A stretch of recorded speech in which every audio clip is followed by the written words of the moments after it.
anonymous Twitter user has accused Tool vocalist Maynard James Keenan of rape after a Perfect Circle show back in 2000. Writing in a series of posts on Twitter, she talks about how the incident came about. This is some of what she said on Twitter. Deep breath. I have to anonymously tell this story because I tried to tell it from my real account and couldn't name him directly out of fear, so I deleted the tweets. Here goes. I was 17 and he was 36. I went to see a Perfect Circle in the year 2000 with my high school boyfriend. I will leave out the city in an attempt to protect myself. We were looking forward to this all year as both of us were really huge fans, teenagers obsessed with great music. After a few more tweets, this anonymous person went on to say this. Maynard saw me and threw a water bottle in my direction. The guy next to me caught it. My boyfriend and I laughed and thought that was cool.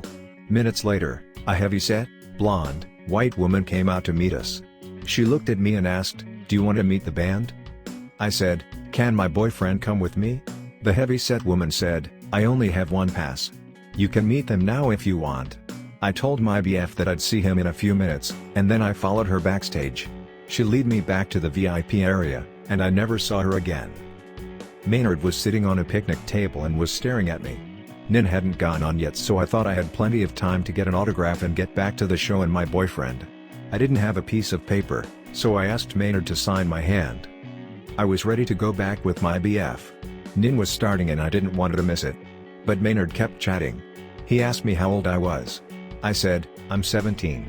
Then he said, "I can't talk to you here, let's go watch a movie," and he pulled me away from everyone and onto a tour bus. He led me to a bed in the back on the bus and closed the door. He put on Fear and Loathing in Las Vegas. I decided to watch a few minutes and at least have a weird story to tell my boyfriend later. Yes, 17-year-olds can be naive. This is why older men target teenage girls. He started rubbing my neck. At this point, I fell silent. He talked about the film, Johnny Depp, and Hunter S. Thompson while he started taking his pants off.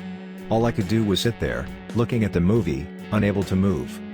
Obviously we are not going to go through all of the tweets as some people may find it distressing. But you can check out all the tweets on Twitter. We will keep you updated on this story, as it goes along.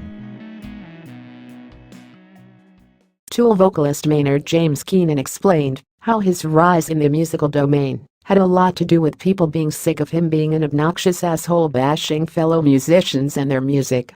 An excerpt of the man's new biography called A Perfect Union of Contrary Things has surfaced via Rolling Stone. Talking about the early pre-Tool days, Maynard noted, "I needed to destroy. I needed to primal scream, and I needed to be loud enough to make people go, 'What the fuck was that?' I needed to get it out. It was that tipping point where you either become a serial killer or a rock star." Focusing on his behavior from back in the day, the musician added, "Eventually, people got tired of overhearing me being a judgmental asshole.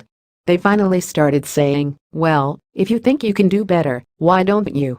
When the challenge came to shit or get off the pot and show what I meant by 'you suck,' the Irish side of me was like, okay, I'll show you how to do this better. Not forever. I'll show you how it's done, so you can do it yourself." And the rest is history. Maynard also shared a funny anecdote about the time a certain lady stalked him around a store in Cleveland thinking he was Moby. Asked by Have Club if he was ever mistaken for another famous individual, Maynard replied, "Oh, this is awesome. Ritz-Carlton, Cleveland. There's a mall attached to it, and I think back in the day there was a Sam Goody in it. I was in there, and this little woman kept following me around the store, and I started thinking, did she think I stole something?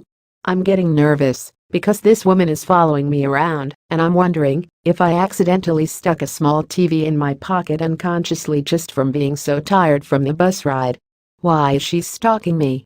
Finally I went down an aisle that didn't have an opening, and it's like, oh, I'm fucked. She comes up behind me, and I turn around and go, in an apprehensive voice, "Hey," expecting her to say, "I need you to open up your bag," but instead she asks me, "Are you Moby?" She thought I was Moby. I'm like, "You mean the 7-foot-tall dude who's all energetic?" No, I'm not that guy. Tool frontman Maynard James Keenan said that very technical players like Joe Satriani aren't his cup of tea, noting they lack humanity and tend to be a little stiff, by his standards. The musician told Destroy All Lines, "I've worked with a lot of people over the years that are very technical and very good at what they do, but they are not necessarily creative. The creative force is where some of the best music comes from. Not from guys who, no disrespect to Joe Satriani, those kind of very technical, school players. I think a lot of times they lack humanity. There's not a lot of breath that comes out of the music that I hear from, I don't want to say educated, indoctrinated musicians tend to be a little stiff. That living, breathing interaction with mistakes, with not necessarily perfect approaches, that tends to give the music the character that melds really well. If you do it right, it melds well with the digital." Not only that, but Maynard also expressed his opinions recently on how most musicians today have a problem with being too one-dimensional, explaining the whole issue to Rolling Stone, saying, "I think bands in general, not necessarily the ones I'm involved in, but I think bands in general kind of have the discipline enough to learn how to play their instrument. And they have some kind of accolades or positive reinforcement for some achievements they might have had early on. Playing guitar, playing drums, so as human beings you like that praise, you like those accolades. So you pursue it more to get more of those things." He added, "But in general, most musicians nowadays, and in recent history, they lack the discipline outside of that one discipline. So in a way, they're one-dimensional, so when success comes, they don't have the faintest idea how to deal with it. And most of them implode. Most of them fall apart. They didn't have the discipline back then, they just had the discipline on what their single focus was, whatever instrument it was." Tool's Maynard James Keenan dropped a major update on the massively anticipated new Tool album, saying that his part of writing is all done. After a fan told him on Twitter, "Please just work on the next Tool album," Maynard replied with a tweet that was since deleted saying, "My work is done. Words, melodies. Waiting on them to track. Then I can finish. Can't track to music that isn't recorded." There have been many updates on the massively anticipated new Tool album. They have been posted all of the following updates regarding their new studio album through the band's official site and social channels since March 2018, saying, "We are very excited to announce what is sure to be welcome news for both fans of Tool and prog metal enthusiasts in general. After all the years of writing and arranging and rearranging at the band's loft, Tool webmaster can at this time officially report that the guys have moved into a major studio where the recording process for the next album is about to begin in earnest. For the past few days the band members have been getting sonically adjusted to their new surroundings, dialing in the equipment settings and restaurant catering choices, in preparation for Danny Carey, drums to begin his tracking anytime now, perhaps by the time that you read this. I am also excited to announce that Evil Joe Barresi will once again have his capable fingers at the engineering controls for what will certainly be another masterful Tool offering by the talented team. Pinch yourself if you want, but I have been told that all systems are go at this point for the upcoming sessions. I will be posting periodic bits and pieces on the progress of the tracking once the guys get deeper into the recording process, and hope that all of you will keep checking back to the official website for these updates."